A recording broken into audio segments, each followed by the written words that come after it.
Guys, sorry second class के लिए आपको ज़्यादा वेट करना पड़ा। बुक ना मिल पाने के कारण हमारी सेकेंड क्लास लेट हो रही है, ठीक है। बट आई प्रॉमिस अब आपको जो भी क्लासेस मिलेंगी वो टाइम पे मिलेंगी। लॉकडाउन ख़त्म होने तक, अगर ये 3 मई को ख़त्म हो जाता है, तब तक हमारा टारगेट है कि हम कम से कम 2 चैप्टर्स फिनिश कर लें। Chapter number 3 and chapter number 4, ठीक है। अगर हम ये 2 चैप्टर फिनिश कर लेते हैं तो we will be on time to complete our syllabus. तो आप ये ध्यान रखना, लेकिन याद रखना एक्चुअली प्रॉब्लम ये आ रही है वीडियोस में कि बड़ी वीडियोस अगर मैं बना रहा हूँ हाफ आवर की और या उससे ज़्यादा की, तो उसको सेंड करने के लिए बहुत सारा डेटा चाहिए और मेरे पास वाईफाई कनेक्शन नहीं है, तो इस वजह से इतनी बड़ी वीडियोस में सेंड नहीं कर पाऊँगा, ठीक है। तो एक चैप्टर की वीडियोस जो भी आएंगी वो कॉन्सेप्ट वाइज आएंगी अब, ठीक है। पहले concept wise, concept 1, concept 2, concept 3 ऐसे करके, ठीक है। तो आप लोग उसी सीक्वेंस में वीडियोस देखें जिस सीक्वेंस में आपको भेजी जाए, ठीक है। तो अब ज़्यादा टाइम वेस्ट ना करते हुए हम लोग फर्स्ट टॉपिक शुरू करने वाले हैं, that is concept of goodwill. Concept of goodwill क्या है, पहले मैं आपको बुक से डेफिनेशन पढ़ा के फिर मैं इसको आपको समझाता हूँ, ठीक है। बेसिकली आप देख पा रहे होंगे सब कि गुडविल क्या है। Goodwill is an intangible asset. Goodwill क्या है? एक इंटेंजिबल एसेट है विच प्लेसेस एन एंटरप्राइज, जिसकी वजह से कोई भी एंटरप्राइज एक एडवांटेज की पोजीशन में आ जाती है, due to which the enterprise, जिसकी वजह से उसे एडवांटेज होता है किस चीज़ का? हायर प्रॉफिट्स अर्न करने का, ज़्यादा एफर्ट्स लगाए बिना, ठीक है। क्योंकि उस एंटरप्राइज ने वो एफर्ट्स कब कर लिए थे? अपने पास्ट में कर लिए थे, जिसकी वजह से आज वो एक एडवांटेजियस पोजीशन में है। बात समझ में आई? तो गुडविल क्या है? गुडविल पास्ट में किए गए एफर्ट से जो बेनिफिट आज मिलेगा, जिसकी वजह से आज कस्टमर्स आएंगे, उसे हम बोलते हैं गुडविल, ठीक है। अगर ऐसे समझ नहीं आया तो let me take an example, फिर आपको ज़्यादा समझ में आएगा शायद। ये मैंने पहले ही नोट डाउन कर लिया था, ठीक है। तो क्या है गुडविल को? आप ऐसे समझो कि वो एक एडवांटेज है, ठीक है। गुडविल क्या है? एडवांटेज है। वो एडवांटेज किसी भी चीज़ की हो सकती है। क्या पता उसका बिजनेस एक अच्छी लोकेशन पे हो, उसकी एडवांटेज हो उसको। क्या पता उसका बिजनेस एक अच्छी क्वालिटी के गुड्स और सर्विसेज प्रोवाइड करता हो। क्या पता उसके बिजनेस उसको जो मैनेज करने वाली टीम है वो बहुत अच्छी हो। ऐसे बहुत सारे एग्जांपल्स हैं, ठीक है। तो एडवांटेज किसी भी टाइप की हो सकती है जो किसी बिजनेस को मिलती है, ठीक है। जैसे कि मैंने एग्जांपल लिया है कि एक्स कोई स्वीट शॉप है। एक्स कोई क्या है? स्वीट शॉप है, और उस स्वीट शॉप की लोकेशन है स्ट्रीट, ठीक है, गली में है। और दूसरी तरफ एक हल्दीराम की शॉप है, जिसकी जो शॉप कॉर्नर पे है कहीं पे, ठीक है।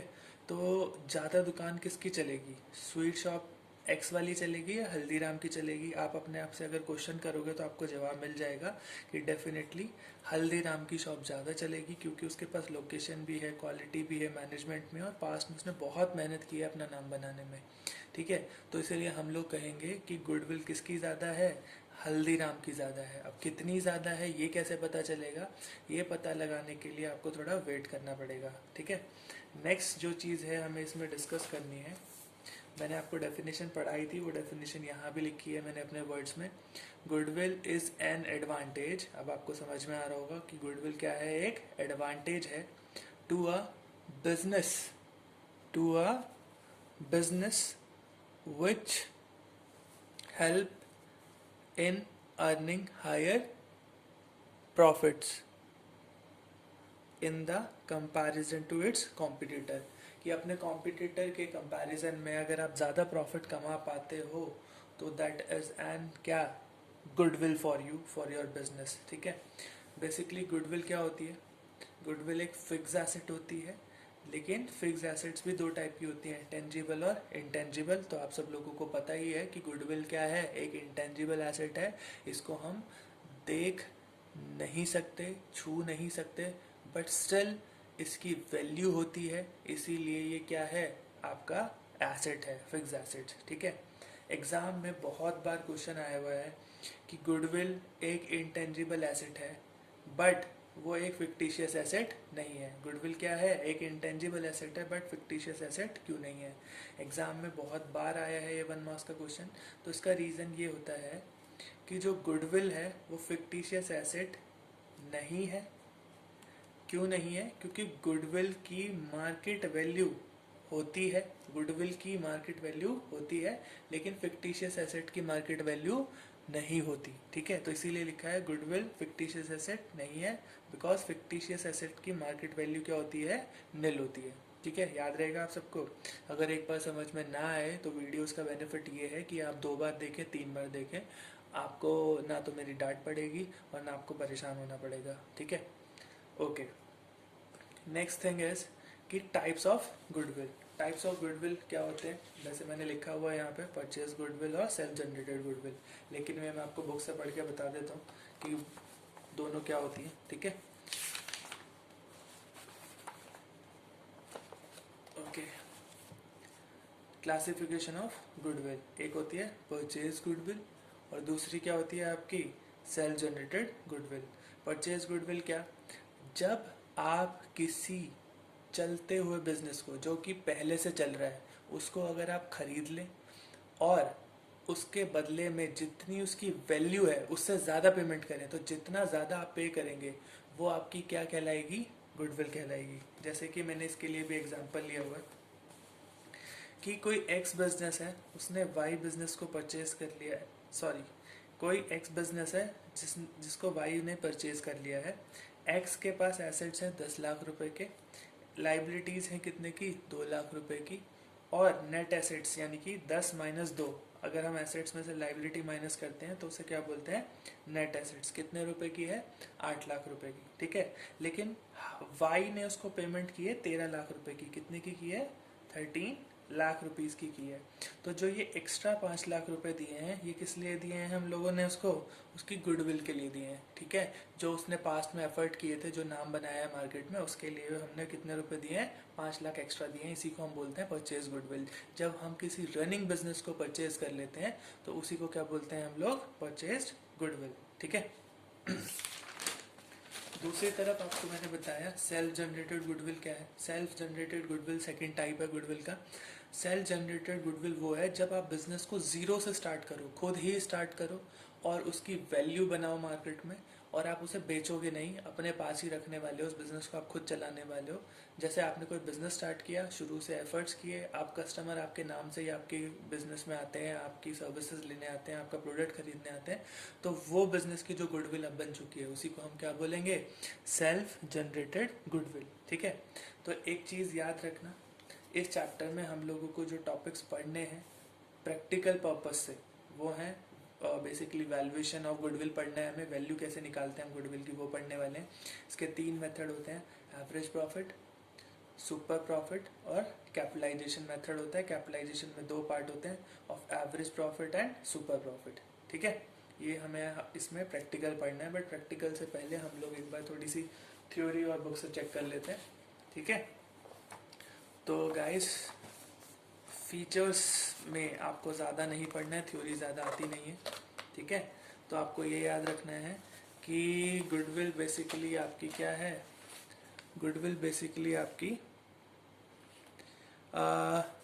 इंटेंजिबल एसेट है। शायद ये दिख ना पाए आपको, तो मैं बोल रहा हूँ, इस पर ध्यान देना। गुडविल आपकी क्या है, इंटेंजिबल एसेट है। ठीक है, दूसरा ये आपको हायर प्रॉफिट्स अर्न करने में हेल्प करती है। तीसरा कि अगर आपका जो कस्टमर है वो आपकी तरफ अट्रैक्ट होता है, ठीक है, इसकी वजह से। तो फीचर्स में आपको बस यही याद रखना है कि गुडविल क्या है, एक इंटेंजिबल एसेट है, ज़्यादा याद रखने की ज़रूरत नहीं है क्योंकि थ्योरी इतनी आएगी नहीं। ठीक है, दूसरा इम्पॉर्टेंट क्वेश्चन आपको जो एग्ज़ाम में आता है थ्योरी का, वो मैं आपको बता रहा हूँ, बहुत बार आया है एक और थ्योरी का क्वेश्चन। क्वेश्चन क्या है कि हमें need for valuation of goodwill कब कब होती है, मतलब हमें वैल्यू ऑफ गुडविल कब कब निकालनी पड़ती है। ठीक है, तो बेटा ध्यान रखना, इसके आपके 6 केसेस हैं, एग्जाम में बहुत बार आया है ये question. Need for valuation of goodwill कब कब होती है, ठीक है। तो पहला, जब पार्टनर्स की प्रॉफिट शेयरिंग रेशो चेंज होती है, जब आपके पार्टनर्स की प्रॉफिट शेयरिंग रेशो चेंज होती है तब तब हमें गुडविल कैलकुलेट करनी पड़ती है, ठीक है। दूसरा, जब जब न्यू पार्टनर बिजनेस में ऐड करते हैं हम लोग, जब जब नया पार्टनर बिजनेस में एडमिट होता है तब तब हम लोगों को क्या करना पड़ता है, गुडविल कैलकुलेट करनी पड़ती है। जब भी आपका पार्टनर क्या होता है, रिटायर होता है और उसकी डेथ होती है, दोनों ही केसेस में पार्टनर जा रहा है, तो एक में रिटायर होकर जा रहा है, एक में डेथ होने की वजह से जा रहा है, तो हम लोगों को ध्यान रखना है कि इन ये एक ही साथ है कि इसके केस में भी हमें गुडविल कैलकुलेट करनी पड़ेगी। चौथा केस क्या है कि जब हम एक्स बिजनेस को सेल कर दें, किसको, वाई बिजनेस को, मतलब एक बिजनेस हमने बेच दिया तो दूसरे बिजनेस को, इसको इस टाइम पे भी कि कितना इसको पेमेंट करनी पड़ेगी गुडविल के साथ, वो भी हम लोगों को चेक करना होता है, इसीलिए हमें वहाँ भी गुडविल की कैलकुलेशन करनी होती है, ठीक है। फिफ्थ केस क्या है आपका, जब x business plus y business, मतलब एक बिजनेस एक्स है और दूसरा बिजनेस वाई है, दोनों मिल गए, आपस में जुड़ गए, नया बिजनेस उन्होंने कंबाइन कर लिया है अपना, तो उसे बोलते हैं हम एक्स वाई बिजनेस। सपोज तो दो अलग अलग बिजनेस थे, साथ में जुड़ गए दोनों, तो उन इसकी गुडविल कितनी है और इसकी गुडविल कितनी है, हमें दोनों को कैलकुलेट करनी पड़ेगी, ठीक है। वैसे हमारे कोर्स में ये कैलकुलेट ये सब नहीं है कि हमें करना है, हमें सिंपल सिंपल क्वेश्चन है। और लास्ट जो आपका है कि जब एक पार्टनरशिप फर्म क्या बन जाती है, कंपनी बन जाती है, उस केस में भी हमें इस पार्टनरशिप फर्म की क्या करनी पड़ती है, गुडविल कैलकुलेट करनी पड़ती है, ठीक है। तो बेसिकली मैंने गुडविल का आपके साथ टॉपिक तो डिस्कस कर लिया है, ठीक है। बेसिकली थ्योरेटिकल पार्ट जितना समझ में आना चाहिए था आपको वो मैंने डिस्कस कर लिया है। बाकी हम लोग अभी इसके बाद आपको सेकंड वीडियोस भी इसके साथ ही मिल जाएंगी नेक्स्ट, जिसमें हम लोग ये सब टॉपिक डिस्कस करेंगे, ठीक है। एक एक करके छोटी छोटी वीडियोस आएंगी इन तीनों टॉपिक्स की आपके पास विद एग्जांपल्स, उसमें सॉल्व कराया गया होगा। उसके बाद की वीडियोस हम लोग बुक के क्वेश्चन करना शुरू करेंगे, ठीक है। यानी कि टोटल 4 वीडियोस या 5 वीडियोस पहले आपको मिलेंगी छोटी छोटी, उसके बाद फिर बुक के क्वेश्चन के हिसाब से आपको वीडियोस मिलनी शुरू होंगी, क्वेश्चन नंबर 1 to 5, 5 to 10, ठीक है। तो प्लीज़ गाइज मेरी आपसे रिक्वेस्ट है, अगर आप चाहते हो आपका सिलेबस टाइम पे कंप्लीट हो तो एटलीस्ट ये 2 चैप्टर करके रखना, रेडी करके रखना, ठीक है। एक एक ईच एंड एवरी क्वेश्चन आपको मैं सॉल्व कराऊंगा, ठीक है, बिल्कुल प्रॉपर। तो बस आपको घर पे क्या करना है, एक रजिस्टर मेंटेन करना है फेयर, उस रजिस्टर में ये सारा का सारा आपको जो मैंने पढ़ाया है वो सारा का सारा नोट करते जाना। इनकी मैं फ़ोटोज़ भी सेंड कर दूंगा आपको वीडियोज़ के साथ, अगर आपको नोट करना है तो साथ साथ आप उसको भी क्या कर लेना, नोट कर लेना, ठीक है। अभी ऐसे नोट कर लो, बाकी एग्ज़ाम जब हम क्लासेस में मिलेंगे तो प्रॉपर ढंग से हम उसको क्या करेंगे, नोट डाउन भी करा दूंगा मैं, अगर आपको ये कम समझ में आया है तो, ठीक है। बट गाइस ये क्लासेस रिपीट हो पाना मुश्किल है, हाँ डाउट क्लासेस हो जाएंगी, क्योंकि आपको पता ही है, मैंने पहले भी बताया 12th का सिलेबस बहुत ज़्यादा है, ठीक है। तो I am going to finish this video, okay, bye bye. Next video आपको जल्दी मिलेंगी, ठीक है, बाय बाय।